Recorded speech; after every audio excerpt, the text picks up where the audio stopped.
और जो ऑपरेशन सिंदूर हुआ उसका मेरी नज़र में सबसे बड़ा इम्पोर्टेंस ये है कि मुरीद के और भावलपुर पर अटैक होना, ये नॉन टेररिस्ट ऑर्गेनाइजेशन के हेडक्वार्टर्स हैं, ये बहुत अहम जिसको हमको समझने की ज़रूरत है। तो ये जिहाद का नाम लेकर, ये भारत में गलत नाम लेकर कत्ल करना चाहते हैं, आतंक फैलाना चाहते हैं।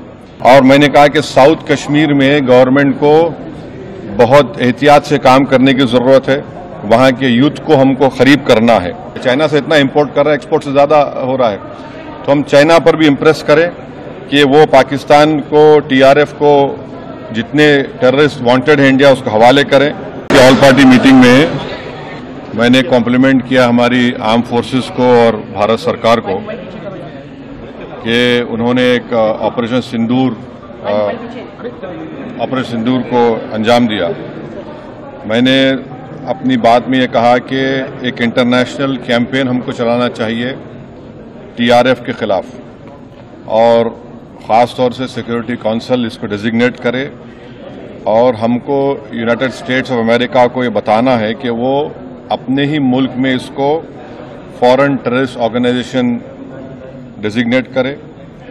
और क्योंकि आप देखेंगे फरवरी 2025 में हाफिज सईद के बेटे हाफिज अब्दुल रऊफ की एक स्पीच है पीओके में, जिसमें उसने कहा कि 2025 तमाम साल हम लोग जिहाद करेंगे। तो ये जिहाद का नाम लेकर, ये भारत में गलत नाम लेकर कत्ल करना चाहते हैं, आतंक फैलाना चाहते हैं। तो यूएस को हम रिक्वेस्ट करें, उनको लॉबी करें कि ये टीआरएफ को एक फॉरेन टेररिस्ट ऑर्गेनाइजेशन बनाए, पाकिस्तान को एफएटीएफ के ग्रे लिस्ट में डाला जाए। यूनाइटेड किंगडम से हमने ट्रेड डील किया है, अब क्या क्या बहुत सी चीज़ें कम हो जाएंगी, टैरिफ कम होगा, तो हम यूके गवर्नमेंट से कहें कि वो भी टीआरएफ को बैन करें और यूके ट्रेजरी पाकिस्तान को सैंक्शन करे। यूनाइटेड स्टेट्स से हम ट्रेड डील करने जा रहे हैं और यूएस प्रेसिडेंट ने कहा कि ज़ीरो टैरिफ होगा एग्रीकल्चर पर। तो ये मोर द रीज़न है कि हम यूएस भी इसको कबूल करें। अब कश्मीर में गवर्नमेंट को के पास एक बहुत सुनहरा मौका है, तारीखी मौका है कि वो यकीनन पाकिस्तान को कन्फ्रंट करें, मगर कश्मीरियों को अडॉप्ट करें। आप कश्मीरियों को खरीब करें, और ख़ास तौर से मैंने कहा कि जो पूंछ में जो लोगों की मौत हुई, सिविलियन लोगों की, और उरी में जो लोग ज़ख्मी हुए, जिनके घर को नुकसान पहुंचा, गवर्नमेंट उनको टेररिस्ट विक्टिम का ऐलान करे, क्योंकि पाकिस्तान शेलिंग में उनकी मौत हुई है, और सिक्योरिटी रिलेटेड एक्सपेंडिचर के तहत मरने वालों को एक्सग्रेशिया दे और सरकार उनका घर बना के दे। और मैंने कहा कि साउथ कश्मीर में गवर्नमेंट को बहुत एहतियात से काम करने की ज़रूरत है। वहाँ के यूथ को हमको खरीब करना है।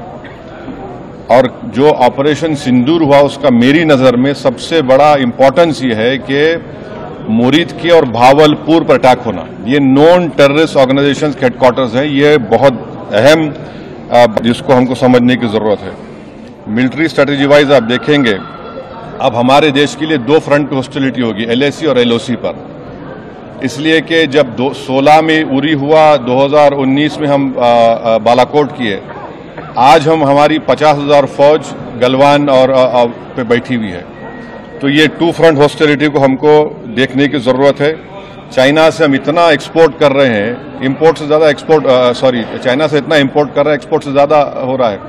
तो हम चाइना पर भी इम्प्रेस करें कि वो पाकिस्तान को, टीआरएफ को, जितने टेररिस्ट वांटेड हैं इंडिया, उसको हवाले करें।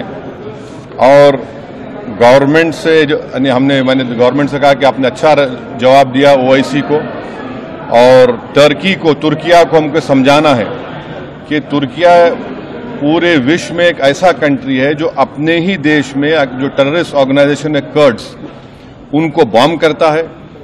इराक में जब तक उनसे डील नहीं हुई वहां बॉम्ब करता था, अब सीरिया में भी बॉम्ब करता है वो। तो तुर्किया को समझाने की जरूरत है कि जब आप कर्ड्स के ऊपर जो टेररिस्ट ऑर्गेनाइजेशन है उनको आप एक्शन ले सकते, तो भारत पे क्यों वो सवाल उठा रहे हैं। और हमने कहा कि ये आज पाकिस्तान इसको और एस्केलेट ना करे। इस सिलसिले में आज ईरानियन फॉरेन मिनिस्टर दिल्ली में है, सऊदी फॉरेन मिनिस्टर भी दिल्ली में है।